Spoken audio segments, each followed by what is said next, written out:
Welcome to the Cowboy Up Podcast, where talk is all about the West. This episode is brought to you by the Dude Ranchers Association and Golden Wings Horseshoes and produced by Cowboy Spirit USA. Charlie Siringo may not be quite as well known as the likes of Billy the Kid, Wyatt Earp, or Butch Cassidy, but Siringo rubbed shoulders with many of them. Writer Nathan Ward found Siringo so fascinating that he penned a book about him, and he's here to talk about that book with our favorite cowboy co-hosts.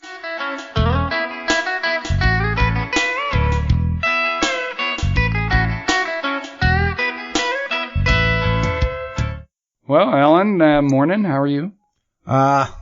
Every day's a good day. Yeah, no, it's good. I'm so personally happy to be home. I had a great time up in Montana at Circle Bar where they're filming a TV show, and such a it's a big, but also great crew, and the executive producer is terrific, and we're really, it's work. People think it's glamorous, but were it's you work. Involved in the production? Well, not really, just behind the scenes trying to facilitate. They didn't need me much because they're such a good crew. And they filmed me a little just to kind of set the stage of what my role in the Dude Ranch is. But Bob Foster and Carly, our managers there, are just knocking it out of the park. So it was fun. I'm really happy to get home. And, we talk a lot about changing subjects. Of course, it's the West. Up there, the big figure is the artist. God, come on. Charlie Russell? Charles Russell. Jeez, can you believe that? Charlie Russell. It's Charlie Russell country. I was just Charlie there last Russell week Trail, myself, but we talk about Wild Bill Hickok, Billy the Kid, Jesse James, of course Wyatt Earp, being in this part of the country, Bat Masterson, all of them, Geronimo. And now we're going to talk about somebody who rubbed elbows with almost all of those. And Nathan Ward is here to talk about his new book, Son of the Old West, The Odyssey of Charlie Siringo, Cowboy Detective, Writer of the Wild Frontier. Nathan is the author of The Lost Detective, Becoming Dashiell Hammett, which was nominated for the Edgar and Anthony Awards, as well as Dark Harbor, The War for the New York Waterfront. He's written for the New York Times, Wall Street Journal, Crime Reads, Westward, and was an editor at American Heritage Magazine for several years. He lives in Brooklyn, New York, that is, of course. He has still, despite that address, a lifelong interest in the American West and its history. And we've got him here today, Nathan Ward. Great to have you. Thanks for having me. Well, Nathan, I'll start off and you do such a good job integrating yourself in the West. I would think you were born and raised here.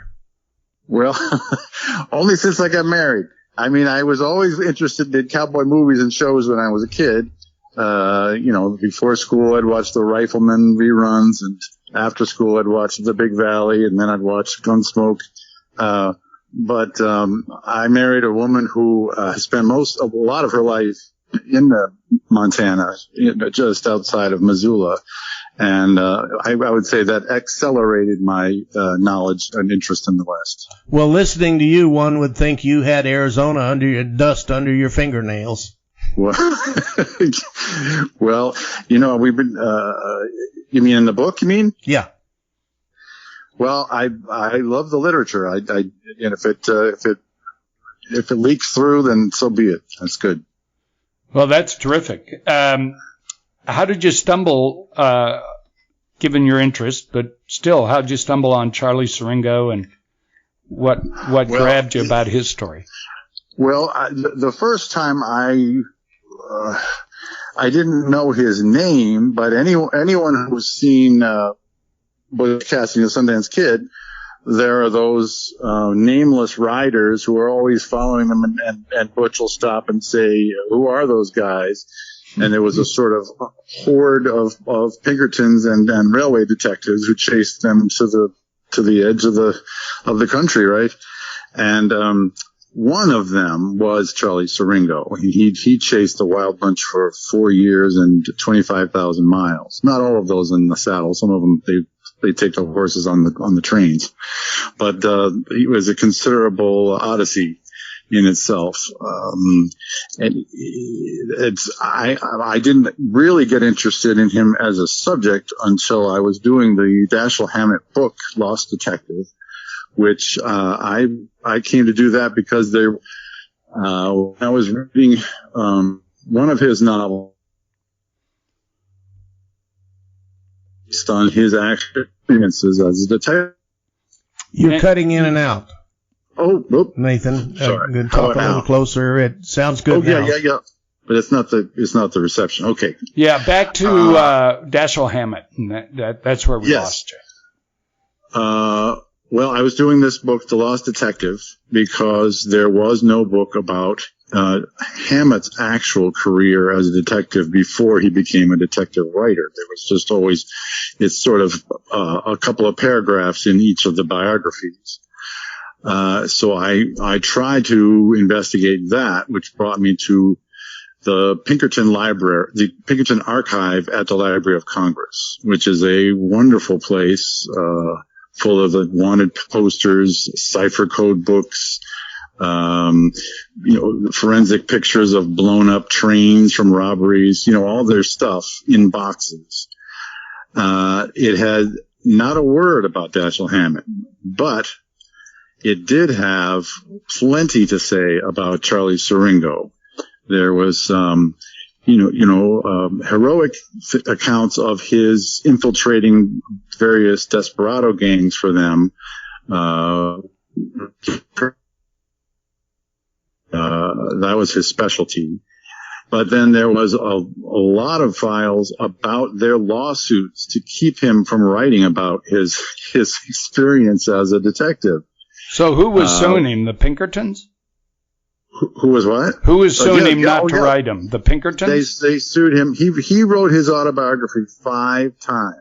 Huh. And he probably would have written it only twice, except they sued him for his book, A Cowboy Detective. And they made him change all the names, including Pinkerton, which became Dickinson, the Dickinson Agency. How does somebody sue somebody else for writing his own story? That's a story in itself. Because you sign a little thing when you become a detective that you're not going to disclose the names of clients and sources and methods. But I think, I sort of out of order to do it now. He had already published the first Cowboy autobiography when he was hired, Texas Cowboy, which is a classic. So how that did not come up in the interview, I could not figure out. But, there's certain things you just can't solve over the time of writing a book. And I never figured out how they didn't say, so, do you like to write about your own adventures and the interesting characters you meet? And I think they just met. He came into the office in Chicago, and he had this set of cowboy skills that was exactly what they needed to open a branch in Denver and have a cowboy detective. And that was the end of it. He had a letter of recommendation from Pat Garrett. So I think that sealed it right there. Interesting. So, backing up a little. Yeah, sorry about that. No, it's great. Charlie Siringo, he had, do I understand, we've read that he had a bit of a rocky childhood. How do you see that shaped him? Well, I've thought about this question. I don't think, he loved his first wife, and he gave it a go at being a regular husband briefly. But I don't think he ever really grew up. He had a wonderful time, but I think to the end he was about 16 years old in his life. He was 16 having an adventure his whole life, huh? Yeah, that's what I think. He had a great time, and he lived it as long as he could. As long as his body allowed him to live like he was 16, that's what he did, yeah. I know a lot of cowboys that way. Sure. That's more than normal, I think. Yeah, You said 14? wonder why we don't grow up. Yeah. Oh, it's a wonderful life as long as your body can do it. That's right. And then when the body does start to fail, that's when a lot of those guys, Siringo, Emmett Dalton, that's when they all headed to Hollywood to try to get hired and sell their stories to the movies. And that's why they were all there at the same time, which is a sort of a wonderful image. Who's your favorite cowboy author? Cowboy, well, that'd be Siringo, yeah.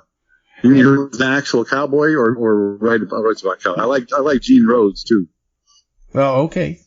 Well, so, that it really makes the point that the power of Hollywood / entertainment. And that you said had an impact on your interest, and then sure. Where did those folks that you just mentioned, Earp, Dalton, Siringo, they went to Hollywood when they couldn't do it anymore. And, it really is, in my view, Hollywood changed cowboy from a derogatory term to a very positive romantic term to, sometimes it's used in different ways today. But it's really interesting the impact it has. City Slickers, as I've said many times, had a huge impact on our business, dude ranching. And, and it wasn't even about dude ranching, and almost everything went wrong except bringing in the herd. So, it's a powerful part of our lives. By the time Charlie was 30, that we're talking about the cowboys, and so the cowboy life, it was changing. When he wrote his first book? Yeah. Yes, he was turning 30, which, that's a significant, for a lot of us. And you want to get something done. But also, the open range was closing. And he could see, someone like him could see signs of the overstocking of the range that was going to be a disaster if there was a winter like there was the next year and the big die-up in 86. Right. And that was, than he probably was, but he could see that it was getting to be a risky enterprise that way. But that didn't mean he didn't terribly, terribly miss the life. And so that's why he wrote this book. He says it was to make money, but I think he tried to be a merchant in Caldwell, Kansas, because his wife wanted him to have a respectable job. And he wore suspenders for the first time instead of a sash. He gave it a go, and he was pretty successful. He sold cigars and ice cream and oysters, which were delivered in a special car on the train twice a week. Maybe we could learn from him. Why aren't we doing that now? Yeah. Then he, when the book came out, he was self-published. I think he sold 5,000 copies through the butcher boys on trains who would sell. We're losing you again, Nathan. Out, yeah. You said he was self-publishing. He sold 5,000 books through the Butcher Brothers. What they call the butcher boys, where the guys would sell things to customers on trains. They would come through and they sell them, dime novels, or if there was some kind of a grocery item on the station that they wanted, they would run and get it. He sold it through that way, and I guess a lot of them himself out of a satchel that he would carry around. And whatever else he was doing, I wish my publisher knew about it, because he must have thought this is too easy, So then he moved his family to Chicago, because he thought he would oversee the production of a bigger edition of the book. And, when he got there, then the money wasn't as quick to come. And I think he felt a little out of place in Chicago, where it didn't play to some of his skills. And then the Haymarket bombing, anarchist bombing happened. And he claims that that's what turned his mind to join the Pinkertons to fight anarchism. And what? Tell what that is. That bombing. The Haymarket bombing was there was a big speech going on in Haymarket Park, and then right at the end, as the police were interfering with it because they said that the speaker had used some language that was insightful, this bomb appeared from. They never found out who exactly threw the bomb, and in the melee that happened after that, a lot of the police shot each other. A lot of people were blown. It was a terrible incident, and that did move him to want to get into law enforcement. But I think he also was running out of money, is what I'm saying, because he didn't join for about 2 more months. Huh. Interesting. I don't know about the bombing, but we've run out of time for the first segment, and we're going to take a quick break. Okay.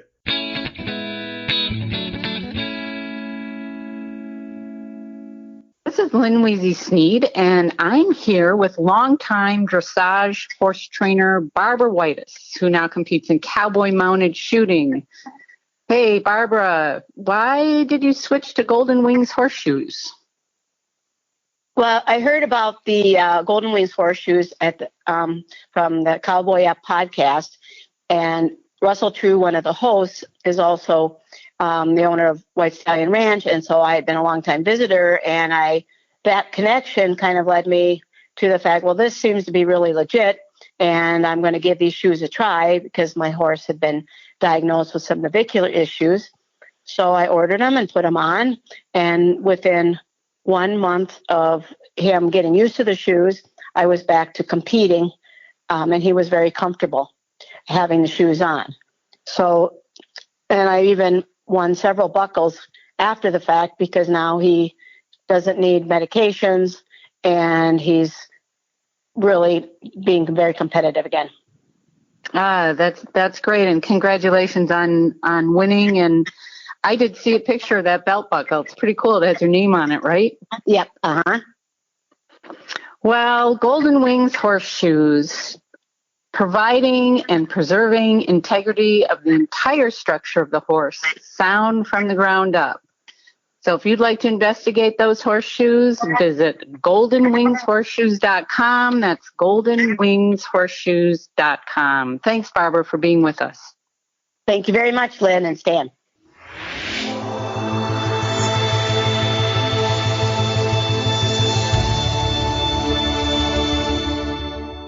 Well, so there was a bombing, and one that I'm ignorant about, but it's fascinating. And then maybe, but maybe not, that led Charlie to join the Pinkertons, or did he start somewhere else? Well, he has 2 stories. His sort of origin story that he liked to tell was when he still lived in Caldwell, Kansas. The phrenologist came to the hotel, and phrenology was a big thing then. They had these touring phrenologists, and even if you didn't want to go up and have them touch your head yourself and reveal your supposed secrets, you wanted to hear if your neighbor's secrets came out. That kind of thing. It was a big deal. Even better. It was a gossip time. Yeah, so he went, and this guy he calls the blind phrenologist. And, there's so many frontier newspapers online now, and I was able to confirm that there were not 1 but 2 people called the blind phrenologist touring Kansas at this very time. So I do believe this story happened. And he came and he put his hands on Charlie's head. And he said there was a lump on it, which indicated, that he was stubborn, that he had a mule-like stubbornness, and that the only jobs that would work for someone with that level of stubbornness was stock rancher, newspaper editor, or detective. Those are the only jobs that he would be suited for. So when he later became a detective, he credited it as some kind of prediction. But as you can see, it's because he was not able to become a stock rancher or a newspaper. It was a third choice. Yeah. Well, that's interesting. So he did 25,000 miles chasing Butch and Sundance and Wild Bunch. Some on train, most probably on horse. What else did he do for the Pinkertons? Well, let's see. His specialty was that he would infiltrate these gangs. He was a great tracker and actor, and his job was basically to befriend and betray. He didn't arrest people. He would just, after he'd gained enough information or sort of a confession, he would just disappear and alert the local sheriff or his boss back in Denver. And then, a posse would arrive in due time, and a trial at which he would later testify in a suit. They were always surprised that the guy they thought was a tramp cowboy, would turn up in a suit and get in the box and testify against them. So he's joining the Pinkertons. How would he describe his own job? How would he say, here's what I'm going to do for you? To the gangs? To Pinkertons. He's applying for a job, and he says, I'm going to infiltrate these gangs and put them all in jail, or how would they describe his job? They hired him. They hired him as just a regular detective at first because it was still Chicago, and then I think they saw that he had all these cowboy skills and these recommendations from, as I said, Pat Garrett and others. And he had been on a search for Billy the Kid. He did not capture him himself, but he just wanted the cattle back that Billy had stolen from his ranch. So he had that kind of, those bona fides. And I think they were looking to send someone out to this new Denver branch they were opening. And, because they wanted a lot of ranch business. That's basically why. And so they sent him and his family out there. And so where was he when Billy the Kid stole cattle from him? What? All right. Well, that's before he joined. No, I understand that. But where was it? The LX Ranch in the Texas Panhandle. Okay. Interesting. And the stolen cattle, that's where they'd warehouse them? Is that LX Ranch? No, it's where he stole them from. Oh. Yeah, he would come to Descaso, because it was sort of an open town. He would sell he'd go back and forth with, rustling. And one day, Siringo had just come back from their the LX Ranch's first, drive to basically Chicago. I mean, they to the railway and then to Chicago. And he'd done his first duty as an actual cowpuncher riding on top. And he came back with these cigars that he'd bought in Chicago and a cigar holder. And there were these guys camped out playing cards and, that he had never seen before. And then when the dinner bell rang, they would get up and go and have dinner as if they had somehow done some work for the ranch. And he asked, who are these guys? And the cook said, oh, that one is Billy the Kid. No. And so that you would think he would resent this, but I guess he was just so companionable. They played cards. They had shooting contests. Billy, of course, helped himself to the cigars. And then, according to some writers, he traded the novel that he was carrying around in his saddlebag for Siringo's cigar holder. And there's one writer who claims that it was Don Quixote, but I think he just likes the idea of Billy the Kid riding around the Southwest with Don Quixote in his saddlebag, but I could not prove that. And the books that were sold after Siringo died did not include a signed Billy the Kid Don Quixote. So, Well, I like the story too. So You want it to be true. If there was a movie, I definitely would have him reading that. Yeah. So back to the idea that he was infiltrating, I guess was the word you used. Yes. And he had special skills. He was apparently likable to everyone. And he liked everyone unless they mistreated a horse, and then that was it. But all religions, anybody he met, what he presumed was his friend, unless they mistreated a horse. But how did he play that role out repeatedly when he's showing up in the witness box? And so, the West is a big place, but a small town. So he must have done something to infiltrate the next time. My takeaway is that if you want to make friends, the most important thing is to buy rounds for as long as you can. You do it at the bar, huh? He did. He would just keep buying rounds, and he would have this mysterious father who was paying for everything, but that he would be a Texas cowboy on the run. Sometimes he would have newspaper accounts of the crimes.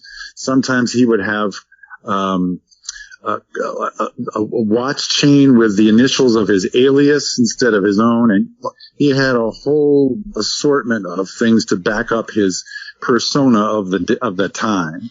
And sometimes he was as I said, a tramp cowboy. Sometimes he was a miner. Sometimes he was just a regular hobo con man. He had all these personas he could play.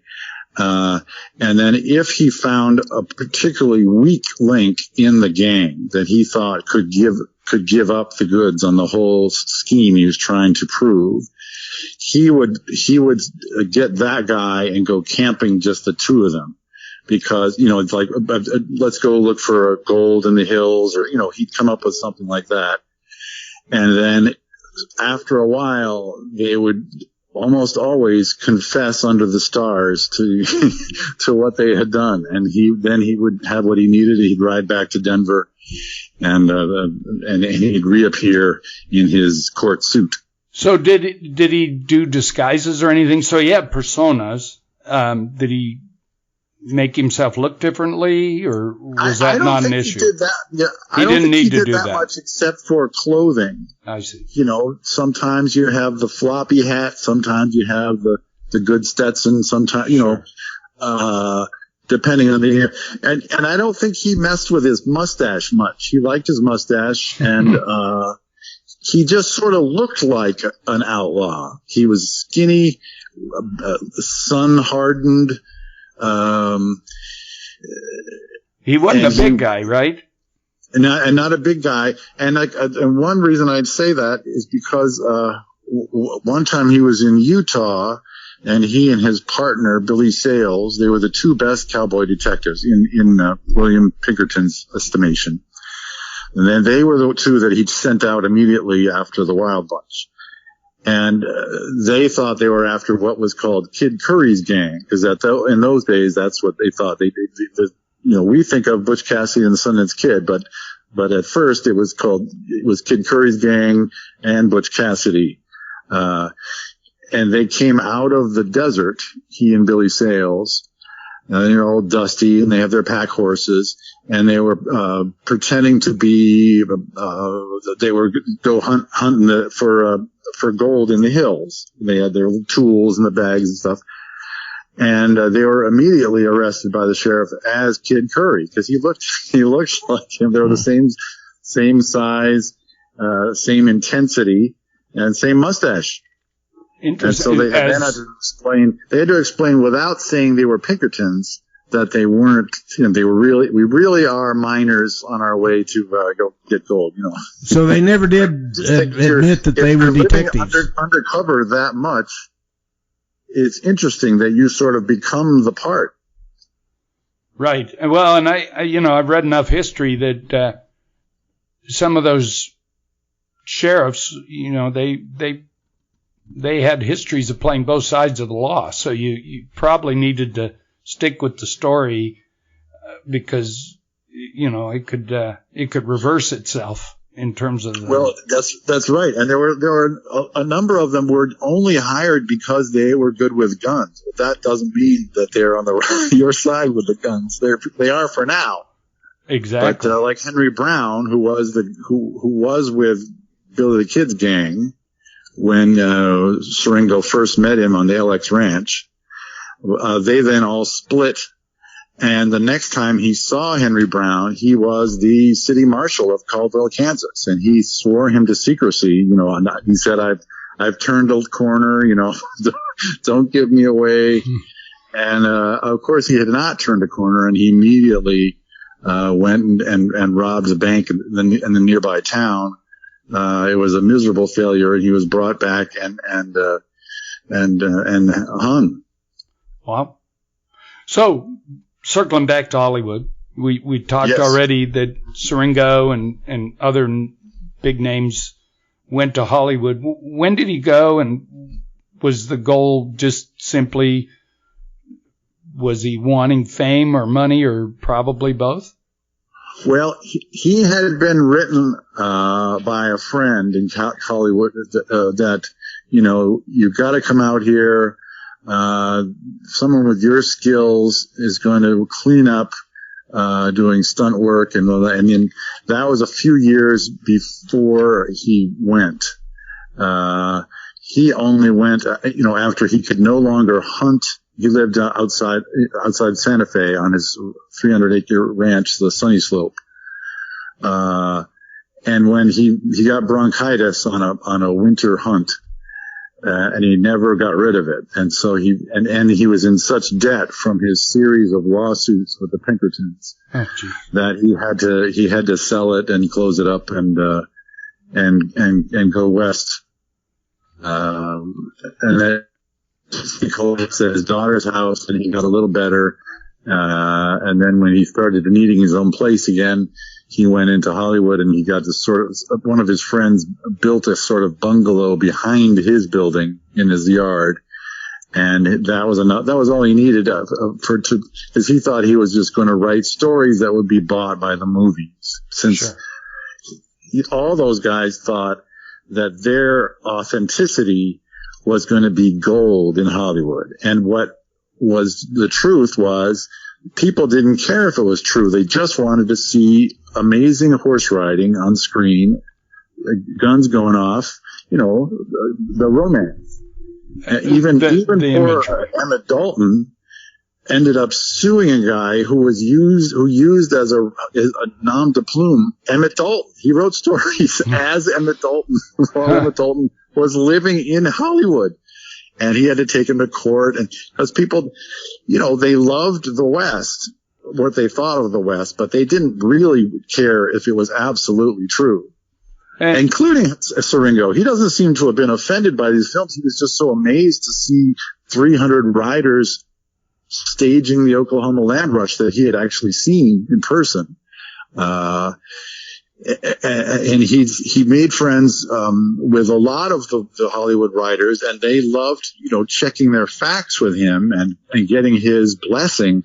But nobody gave him any money until William S. Hart, finally hired him to advise on Tumbleweeds, which was his last film. And that's when they did the land rush, and a lot of the sets were built from Siringo's memory of Caldwell, Kansas, the saloon, the main street, and I think he must have had a great time doing that. And he's in it for 3-4 seconds. If you go on YouTube and you go to minute 57. And short career. Name of the movie again? Tumbleweeds. Yeah. So it was its last film because he refused to cut it down. And United Artists said, if you don't cut this from 8 reels to 5 reels, we're not going to release this in every movie theater across the country. We'll just do New York, L.A., Chicago, and he refused. And it was a bomb, and it was his last film. But the upside for me was he didn't cut out Charlie Siringo's cameo appearance. I mean, he would have had to cut out odd little things like that if he had cut it all the way down like they asked. And so you can see him, you know, in the flesh sort of, and he doesn't look very happy, but it's sort of a miracle to see him on the screen. Well, I guess we're sadly running out of time. The book, Son of the Old West, available everywhere? I'm told, yeah. And if we're talking about Tucson, I think it's in Antigone has it, and what's the Heroes and Villains? I know those two have them. Terrific. And your other books still in print? My first book is still in print because it's in paperback. My second book is not in paperback, but I'm working on it. Perfect. And I think you're going to be in the, of course, pretty famous in the literary world, Tucson Festival of Books, March 9th and 10th. Is that true? I'm very excited. My mother-in-law lives there, and we'll all go over to the show. Yeah, it looks great. Well, terrific. And White Stallion Ranch, where I live, is only 30-ish minutes out of University of Arizona, where the festival goes. So if you get a few extra minutes, come out and see us. And otherwise, that would be a blast. Yeah. Alan and I are almost always at the festival. So. We'll do another broadcast, and at least case, we'll see you at the festival. Okay, that'd be great. Great to work together or something. Yeah. Well, terrific. And we're in trouble again with Lynn because we went too long. But thank you. Nathan Ward and Son of the Old West, available at any bookstore or, of course, Amazon. So thank you very, very much. Thanks. Oh, thanks so much for having me. My pleasure. Hey there, this is Lynn again. I grew up in the Midwest, which I still love, but dude ranches were not on my family's radar. Fortunately, I've now had a chance to stay at a dude ranch, and you can bet I'm telling all my friends to book a vacation at a dude ranch. Take the kids, take the grandkids, schedule a family reunion, a girls' getaway weekend, celebrate an anniversary like my husband and I did, or heck, get married at a dude ranch. Whether you're interested in horseback riding, cattle drives, hiking, whitewater rafting, bird watching, biking, shooting, archery, swimming, or spa services, there's definitely a dude ranch for you. To help you choose the location that best meets your needs, contact the Dude Ranchers Association. For almost 100 years, Dude Ranchers Association member ranches have been guaranteeing the most authentic Western adventure. A dude ranch vacation is perfect for any type of traveler, any time of year. To find your perfect ranch, visit the Dude Ranchers Association at duderanch.org. That's duderanch.org, or call 307-587-2339. You know, Alan, we talked about it a few times today, the power of Hollywood, and that's one of the reasons we're doing a TV show at Circle Bar, because, there is no better way to get a word out or shape the culture. Think of all the things that have happened over, if you talk, we already talked about City Slickers, but think about how, John Travolta riding the mechanical bull, the fad he created, just as one example. Yeah. The entertainment industry is just really, there's nothing else that has that impact. Well, if directed right, they can change our whole culture. They sure can. All right, friends, that's a wrap from the ranch. A shout out to Stan Houston and his production company. Next week, best-selling author J.A. Jance saddles up to White Stallion to talk about her hot-off-the-press thriller, Blessings of the Lost Girls, set in our very own Tucson, Arizona. Give us a follow on Apple, Spotify, or your favorite podcast platform so you know when to tune in. Until then, I'm Lynn Weezy Sneed, reminding you to sit tall and ride safe.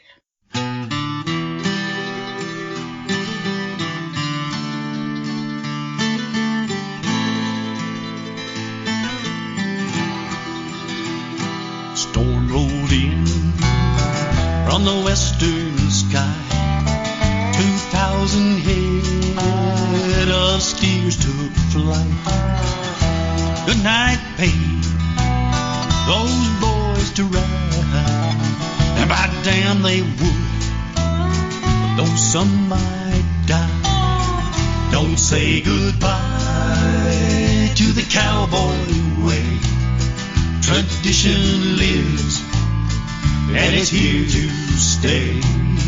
100 years and going strong today. So don't say goodbye to the cowboy way.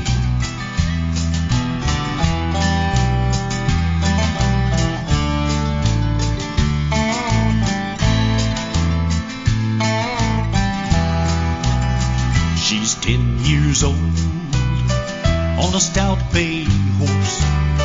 300 years they guide her course from the Spanish quest to the blue and gray, to what we call the cowboy way.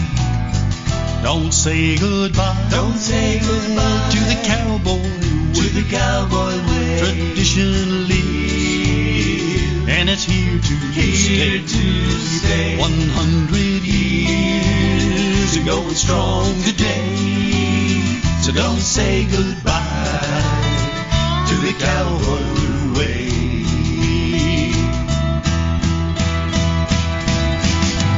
Rawhide and steel, hooves and horns, legacy to the yet unborn. A code that comes from a hard-lived life. Your destiny when you're born to ride.